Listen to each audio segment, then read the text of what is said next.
Os presento a Damián Rizó, es ingeniero industrial, bueno, lo estáis viendo ahí, el currículum también está en la web, es compañero de Vicente Pons, uno de los casi fundadores de estas jornadas.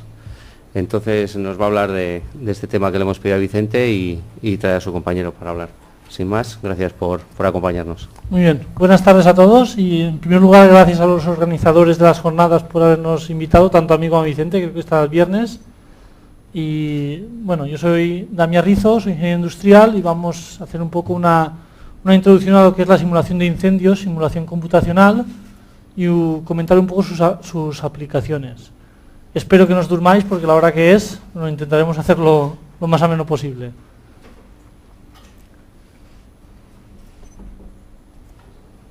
Bueno, la descripción del problema creo que está clara. Todos los días hay incendios, hay siniestros en ámbito industrial o en ámbito doméstico o espacios públicos en los que se producen importantes pérdidas económicas y lo que es más importante, en algunos casos se producen pérdidas de vidas humanas. Por ello, la labor de los ingenieros, proyectistas, etcétera, es diseñar, proyectar, teniendo en cuenta que puede haber un incendio y intentar evitar tanto las pérdidas económicas, es decir, en caso de un incendio, que los daños en la edificación sean lo menor posibles o que la propagación sea limitada, y los daños en las personas o, lo que es lo mismo, una correcta evacuación de estas personas correspondiendo con el movimiento del humo o ventilación para que el humo no se acumule y poder evacuar a las personas.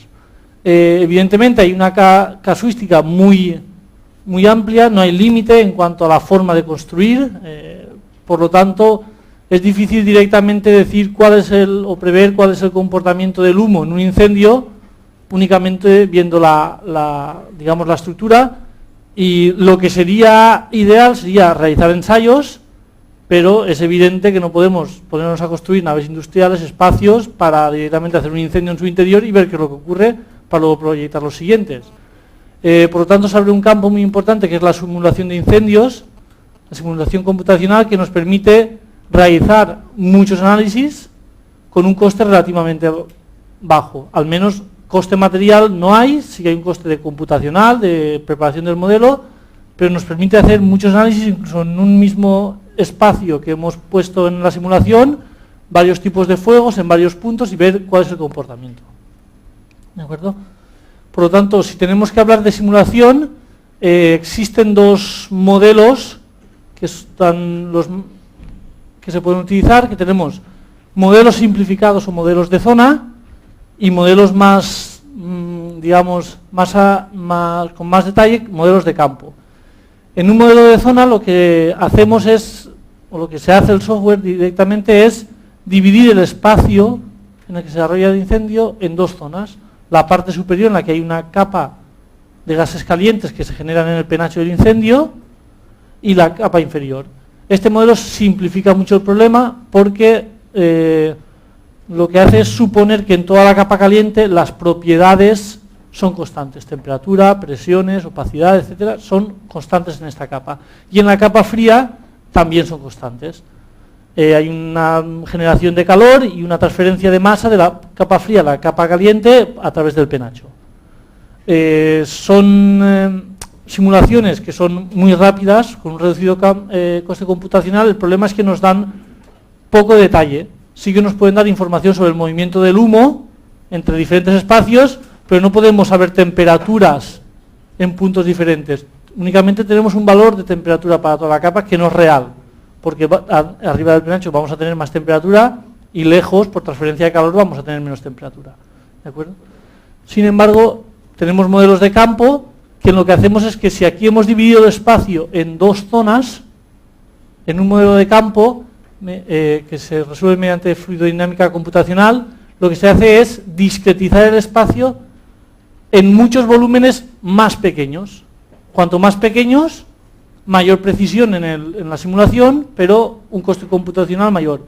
Y lo que hacemos es resolver el problema que teníamos, que es muy complejo, lo que hacemos es trocearlo en bloques pequeños en los que sí que podemos conocer el problema. En cada bloque sí que podemos suponer que tenemos unas propiedades constantes y de bloque a bloque realizar el enlace entre ellos. Tenemos una mucho mejor aproximación y podemos tener temperaturas ya, como hemos dicho, en cada uno de esos bloques. El tiempo también lo discretizamos y lo que hacemos es ir dando saltos en el tiempo y realizando cálculos sucesivos. Y el inconveniente que tiene es que tiene un coste computacional mucho mayor, pero por la precisión que tiene, pues es adecuado. En los modelos de campos no voy a entrar mucho en tema de matemáticas, etcétera, pero lo que se resuelven son, en cada uno de esos volúmenes, las ecuaciones de continuidad. Y como ponernos un ejemplo, pues la ecuación de continuidad de la masa quiere decir que si yo tengo un volumen que en el interior no se está generando masa, si yo del tetraedro calculo las entradas de masa, entradas y salidas, las entradas tienen que ser iguales a la salida. Si en un lugar sí que tengo una ventilación al exterior, tengo que tener en cuenta, digamos, que dentro ni se cree masa ni se destruye. Igualmente con la energía. Si están entrando unos gases con una temperatura, una presión y por lo tanto una energía, salvo que dentro o ese volumen esté lindando con una superficie que hay transferencia de calor, la energía tiene que ser constante a la salida entre todos o sumando esa transferencia de calor. ¿Vale? El software que se utiliza habitualmente para modelar incendios es se conoce como FDS, Fire Dynamic Simulator, del National Institute of Standards and Technology, que es un software totalmente libre. Lo bueno es que es libre y por lo tanto cualquier persona se lo puede descargar y puede empezar, digamos, a jugar con él, a probar y ver lo que sucede. Es un software que es difícil de utilizar porque la introducción de datos no es lo que estamos acostumbrados hoy en día a un entorno Windows o Mac, sino que es con un archivo de texto. Y por lo tanto todo va con un archivo de texto, cada pared, cada elemento es una línea de ese archivo de texto, cada propiedad. Por lo tanto, es muy difícil moverse con él. Existen programas comerciales que lo que hacen es, uno diseña o crea su geometría dentro del programa comercial y este genera el archivo de texto con el que se introduce ya al programa de simulación. También hay un programa, no sé si conocéis, el Blender, programa de diseño 3D de software libre, que tiene un módulo Blender FDS, que es para hacer este paso de lo que es diseño en un entorno gráfico al archivo de texto.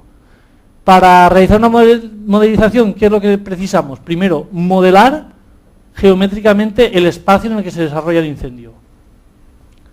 Posteriormente, elegir dentro de ese espacio qué discretización queremos. Si queremos un coste computacional muy reducido, cogeremos bloques muy grandes, pero tendremos una precisión baja. Si queremos más precisión, hay que emplear más coste computacional y elementos más pequeños. Una buena opción es empezar con unos bloques grandes, ver que todo está correcto, que no nos hemos dejado ningún espacio abierto por el que salga humo, y luego ya ir reduciendo el tamaño de las celdas. En cuanto a coste computacional, no puedo decir, ¿y cuánto tiempo? ¿Qué es ese coste computacional? ¿Cuánto tiempo es? Bueno, pues una nave industrial que no tenga mucha complicación puede estar 5 o 6 horas un ordenador corriendo una simulación. Si empezamos a poner que hay elementos que se consumen, tamaño de celda más pequeño, pues podemos tener incluso una semana un ordenador simulando. Por eso es importante hacer una simulación previa con volúmenes mayores para ver que todo está, para no perder el tiempo ese de una semana, digamos.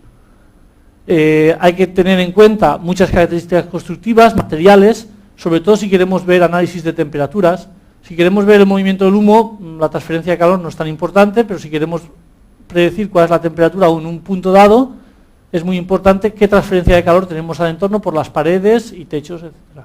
Igual que las ventilaciones, ventanas, que se puede decir al programa que se abran en cierto tiempo, pasado un cierto tiempo, o con temperatura, si es un vidrio. Y un dato muy importante que hay que introducirle al programa es la tasa de generación de calor, que viene a ser cuánto grande es mi incendio. Tengo un incendio grande, pequeño, ¿cuál es la evolución del incendio? Empieza lento y sigue muy rápido. Y aquí tenemos dos opciones. Definirle al programa una curva de liberación de calor o definir, que ahora veremos, o definir correctamente las propiedades de los materiales que tenemos en nuestro entorno materiales que sean combustibles y el propio programa puede simular lo que es la combustión de esos materiales con su propia generación de calor, materiales que van desapareciendo. Eso lo veremos en un ejemplo. ¿Vale? Aquí tenemos, digamos, curvas de tasa de generación de calor que se obtienen en ensayos previos. Aquí tenemos, por ejemplo, lo que sería un armario ropero, que en poco tiempo tenemos un pico, digamos que el incendio empieza y tiene un crecimiento muy rápido y después se mantiene con muy poca intensidad. Sería, por ejemplo, pues los textiles de fibra que queman muy rápido y posteriormente queda la estructura, quedan textiles de algodón que van quemando más lentamente. O, digamos, un espacio cerrado en el que empieza un incendio y llega un momento que tenemos un flashover, que es cuando todos los elementos que tenemos ahí dentro llegan a todos o parte llegan a su temperatura de autoignición y el incendio coge mucha virulencia y mucha intensidad. Y hay que hacer ensayos para ver. Este es un ensayo que hicimos nosotros en un siniestro que teníamos unas cajas de plástico que se quemaban. Y queríamos saber cuánto tiempo tardaba en quemarse una caja de plástico para ver el calor medio, no vamos a decir que sea constante durante los 10 minutos que cuestan quemar, pero sí una media para poder en la simulación tener un dato más real. ¿Vale? Como aplicaciones de la simulación, como hemos dicho, tenemos análisis de temperaturas y magnitudes. ¿Vale? ¿Por qué es interesante? Porque ayer por la tarde estuve viendo un compañero que hablaba sobre los daños en hormigón o sobre el acero, dependiendo de la temperatura. Es muy importante ver qué temperaturas vamos a tener dentro del espacio en el que tenemos el incendio para poder predecir si hay daños o hay daños en la estructura o si va a colapsar nuestra estructura. Y proveer ventilaciones o no para evitar esos daños que habíamos comentado al principio sobre daños materiales, sobre estructuras y elementos. Llenado espacios de humo. ¿Cuánto tiempo tardan en llenarse un espacio de humo? Muy importante. ¿Qué movimientos realiza el humo dentro del espacio para prever y elegir cuál es el mejor camino de evacuación de las personas y evitar sus daños? Y tenemos una opción que es, como hemos dicho, ver la combustión de los elementos, que el propio programa vaya generando la evolución del incendio y podemos indicarle todas las características de los materiales que hay dentro y ver cuál es la propia evolución del incendio. Y por último, pues yo creo que la lista no hay que pararla, porque la simulación es una herramienta que está ahí y el que pueda coger esa llave inglesa y aplicarla a un tornillo diferente, pues perfecto, cada uno porque perfectamente se podría simular. Yo tengo una habitación de estas dimensiones con una ventana y tengo un incendio de 1 kilovatio que sería una estufa y ver qué temperatura tengo en esa habitación, simplemente como una aplicación un poco así extraña, pero bueno, como posibilidades hay bastantes. Vamos a ver un poco unos ejemplos del tema simulación, ¿vale? Aquí tenemos una nave industrial, como vemos tiene 2 secciones de cubierta a 2 aguas, interiormente es diáfana toda y tiene una zona que hay unas oficinas a las que no accede el humo. Esto es de un caso real que estuvimos viendo. Y tenemos un incendio que se inicia dentro de una cabina de pintura. En este caso teníamos información de una cámara que grababa el incendio y se veía que una vez iniciado el incendio dentro de la cabina se veía luz por una de las puertas, llegaba un momento que se abría parcialmente el techo, empezaba a salir humo y pasado cierto tiempo, digamos que colapsaba el techo de la cabina y es cuando ya salía gran cantidad de humo. ¿Vale? Como podéis ver, hay aquí, esta es la vista contraria, aquí tenemos la zona de oficinas y tenemos varios altillos en los que había gran cantidad de muebles y digamos que el problema estaba en ver qué temperatura había habido en esos altillos, si los muebles se podían afectar, incluso un tema de la propagación, porque realmente el incendio llegó a propagarse a los altillos, cuánto tiempo había estado el incendio para que un fuego que tenemos en este punto pues llegue a propagarse a elementos de madera que tenemos separados, no hay conexión directa. ¿Vale? Aquí tenemos ya con la simulación terminada, es como un vídeo que se puede ir viendo y ir sacando fotografías. Tenemos ya fallado la primera abertura, que nosotros indicamos al programa cuándo queremos que abra, y ya vemos como el humo que se genera directamente, como era previsible, se separa en las dos naves, o las dos secciones de cubiertas.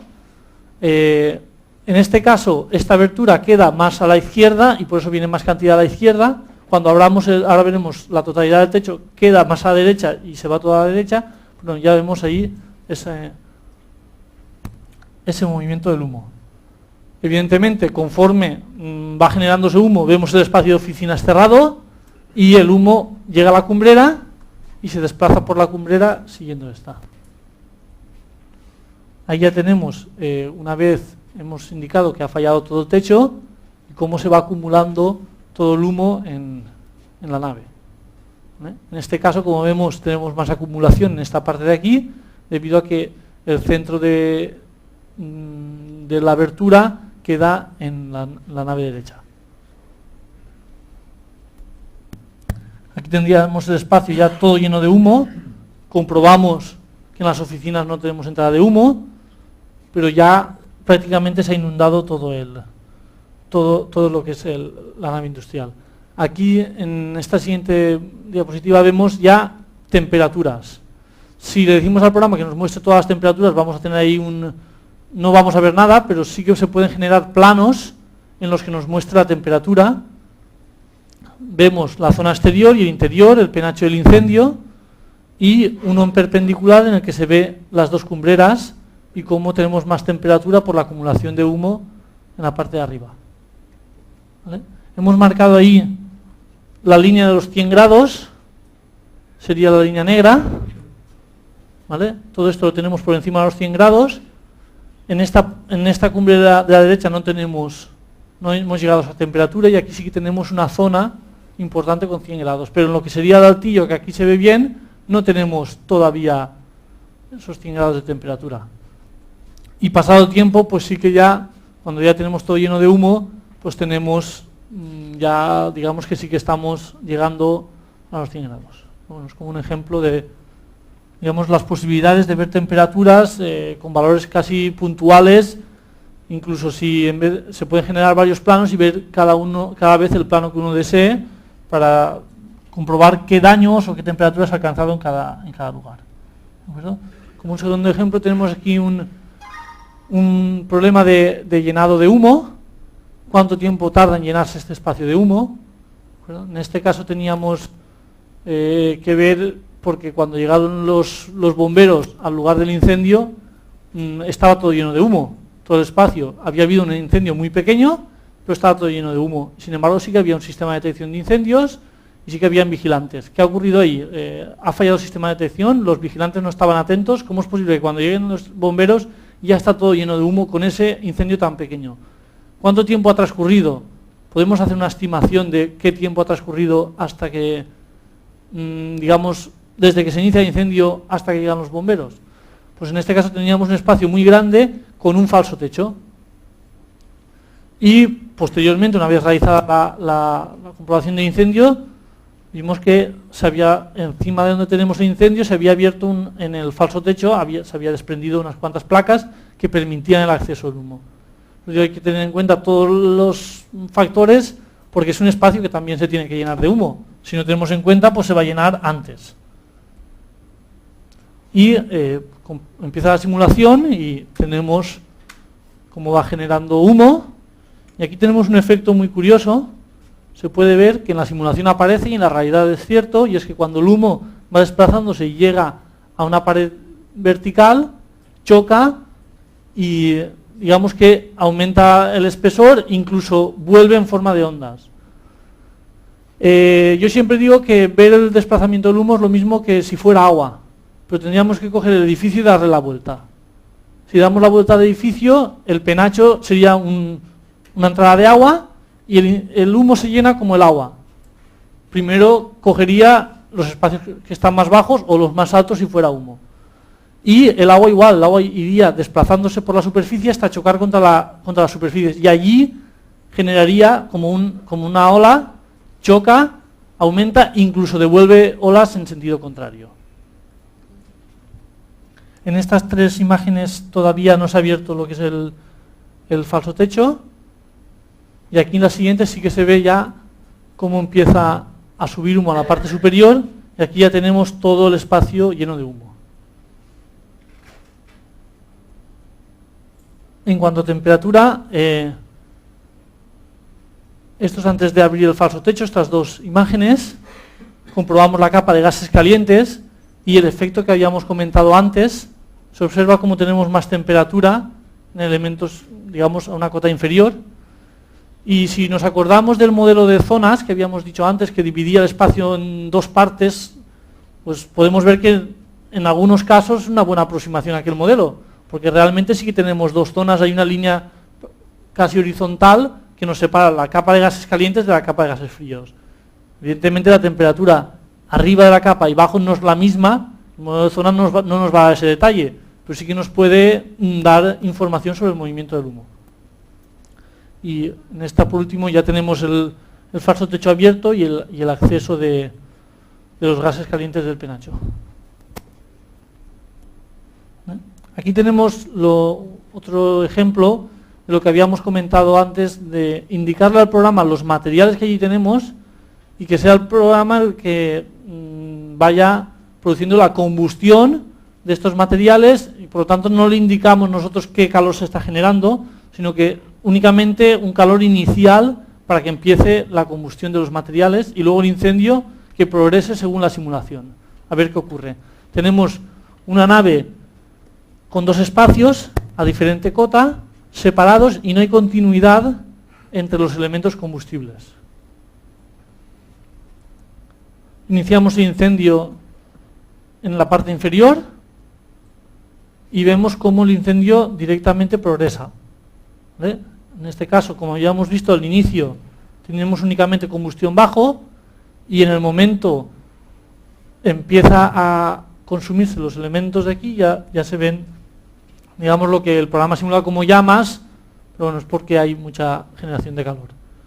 Y al paso del tiempo ya vemos cómo empiezan a desaparecer los bloques, no sé si lo veis, al igual que ocurriría en la realidad. Si yo tengo un apilamiento y inicio el incendio en la parte inferior de este apilamiento, donde más tiempo de residencia está el incendio, más se va a consumir, y empieza a quemarse hacia adentro y sube hacia arriba el incendio. Y ahí se puede ver claramente cómo va consumiéndose bajo.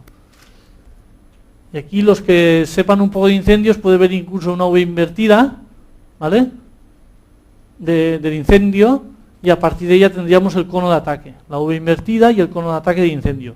Se están consumiendo ya estos elementos, y aquí fijaros cómo los de la parte inferior van desapareciendo, el programa los hace desaparecer para que sea más visual, y llega un momento que el incendio, la capa de gases calientes, sin existir contacto directo, la capa de gases calientes hace que estos elementos de aquí lleguen a su temperatura de autoignición y empiezan a arder.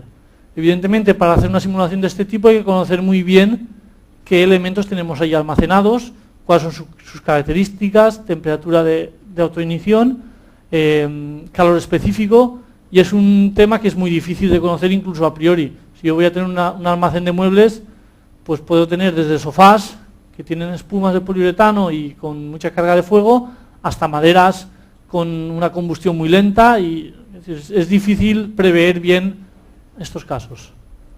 Aquí ya vemos el incendio totalmente desarrollado.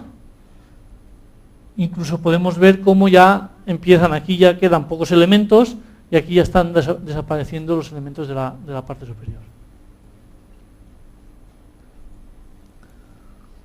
Aquí, como este ejemplo 4, este lo creamos únicamente para probar y exponerlo aquí en estas jornadas, y es por comentar un poco el tema de la evacuación, que no hemos hecho nada todavía, pero como posibilidad de utilización de la simulación de incendios, pues teníamos que hacer algo. Y digamos que aquí tenemos una mina. Esto es una simulación de una mina en la que tenemos varios niveles, galerías. Está hecho como si fuera, está en un plano la mina, y tenemos 3 pozos de acceso. Entonces, ¿qué nos permite la simulación? Pues nos permite coger esta mina, que podría ser real, y decir, bueno, ¿qué pasa si yo tengo un incendio en este punto? ¿Qué pasa si yo tengo un incendio en otro punto? En el caso real no voy a irme yo a la mina a crear un incendio allí dentro, con la peligrosidad que tiene, y dejarlo todo aquello. Entonces, nos permite hacer esa simulación y, como veremos, elegir estrategias de evacuación o sistemas de ventilación para mejorar la evacuación. Si empezamos un incendio aquí en la parte más baja de... Estamos hablando, creo que eran unos 40 metros de profundidad. Como cada escalón son unos 10 metros más o menos, por tener una idea. Cómo empieza a generarse el humo. Y como habíamos dicho, igual que fuera agua, lo primero que hará el agua es empezar a subir en sentido contrario. Y vemos que el humo empieza a inundar la galería inferior y tiene un comportamiento de un desplazamiento simétrico. Al principio tiene un desplazamiento simétrico hacia ambos lados. Pero es muy curioso porque pasa un poco el tiempo y vemos como el humo coge un camino preferencial. Lo que parecía que iba a ser un desplazamiento simétrico y que se iba a llenar toda la mina de humo, realmente no ocurre así, sino que el humo coge el camino que tiene más fácil para salir al exterior. Entonces ya deja de circular en este sentido y ya preferencialmente sigue el sentido ascendente de esa galería. Y si vemos ya pasado mucho tiempo el incendio, pues comprobamos primero en esta parte que se observa el humo, cómo tenemos en la parte inferior todo inundado y cómo tenemos un camino preferencial, podríamos marcar, del humo. Y hay dos pozos en este caso en los que no hay humo. Directamente en esos pozos tenemos una entrada de aire fresco para alimentar el incendio. Y tenemos todo el humo saliendo por un pozo. Si nos damos cuenta de este hecho, está claro que vamos a decir cuál es la estrategia para evacuar a las personas de la mina. Y es que tienen que salir por los dos primeros pozos en los que no hay nada de humo. Evidentemente, si decimos no, es que por donde tienen que salir es por el pozo, por el tercer pozo. Si tienen que salir por el tercer pozo, bueno, podemos coger una estrategia que es poner un sistema de ventilación forzada en este pozo. ¿Para qué? Para que el camino preferencial del humo no sea este pozo, sino que sea el resto. Igual que en los túneles. Supongo que sabéis que los ventiladores que hay encima de los túneles, que siempre parece que están parados, están diseñados para actuar en caso de incendio. En caso normal, la ventilación natural y con poco que giren es suficiente. En caso de un incendio sí que es cuando hay que decidir hacia qué lugar queremos que se desplace el humo para permitir el acceso de los bomberos y la evacuación de las personas. Aquí vemos una de la misma simulación, se puede ver el campo de velocidades, vectores, y aquí tenemos el incendio. No sé si lo veis bien. Arriba a la izquierda está el incendio. Vemos bajo cómo hay flechas que van de derecha a izquierda, que es el aire fresco que va por la parte inferior y que va a alimentar al incendio. Vira en el incendio y sale en sentido contrario hacia arriba. En la pantalla de ordenador se ve mucho mejor que ahí, pero bueno. Este es otro punto en el que vemos cómo tenemos la circulación, y igual que si fueran personas o el agua, cómo se acumulan en la esquina, mayor velocidad y asciende. Y aquí están los dos pozos que decíamos que tenemos una entrada de aire en vertical descendente. Dos pozos que están totalmente limpios. Es curioso porque uno empieza a hacer la simulación y piensa que se va a llenar la mina de humo, y aquello, pues no, tenemos zonas que están totalmente limpias de humo. Y aquí vemos la otra parte, como aquí sí que tenemos sentido ascendente de los gases. Y muy curioso, se genera como una especie de circulación, aquí en esta zona central, aquí un caos. ¿Por qué? Porque aquí tenemos entrada de aire fresco y la salida del aire más caliente, y los caminos que habíamos dicho de digamos, los gases calientes y el aire fresco. Por lo tanto, conviene, si podemos realizar simulaciones, pues tenemos información en nuestras manos para elegir buenas estrategias de evacuación de ya sea una mina o un recinto, un pabellón o cualquier sitio en el que pueda haber un incendio, y, como he dicho, o proveer de sistemas de ventilación adecuados para nosotros decidir. Incluso en el mismo programa de simulación se puede decir, no, yo aquí tengo una entrada neta de aire producida por un ventilador, y ver cuál es el comportamiento del humo.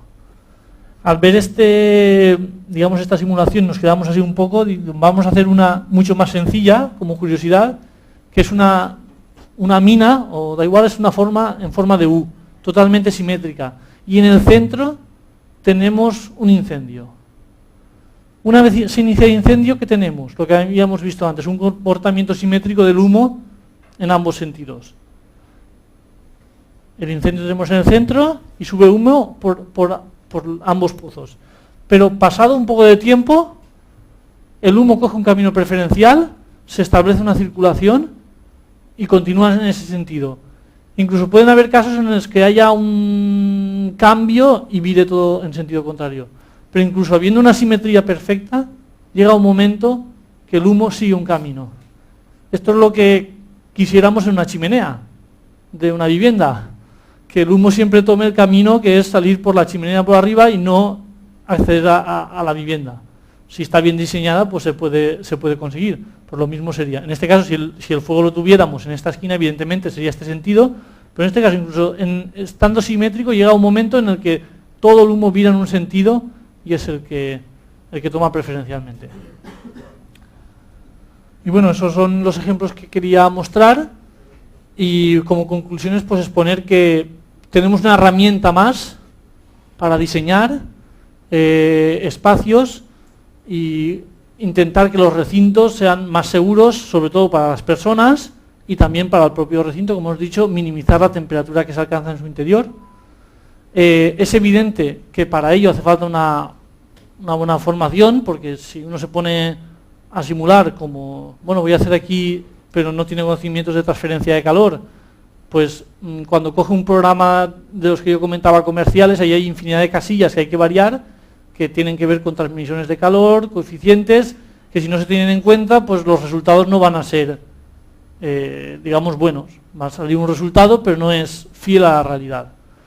Y digamos que lo interesante es que con un coste no muy elevado, aquí falta un no muy elevado, podemos tener, digamos, o ayudar a responder a las preguntas que todos nos hacemos. ¿Qué va a ocurrir en caso de un incendio? ¿Cómo se va a mover el humo por el interior? ¿Por qué? Nos ayuda a ver por qué se mueve el humo así, nos hace pensar. Entonces es una buena herramienta para, digamos, investigar. Y es un procedimiento de análisis auxiliar. En algunos incendios se puede utilizar la simulación para comprobar. Evidentemente no puede sustituir una simulación a un análisis de campo, por lo que hemos dicho, porque por muy bien que yo sepa los materiales, nunca voy a... si uno mira lo que es un sofá, no puedes suponer que únicamente es espuma, tiene una estructura de madera, tiene mucha complicación, que la simulación al final siempre es una, digamos, una simplificación de la realidad que nos puede ayudar, pero hay que tomarla con la medida justa. ¿De acuerdo? Y muchas gracias por vuestra atención.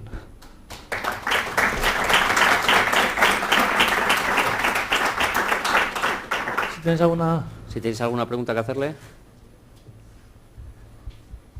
Nos has dejado con la boca abierta. ¿Por qué?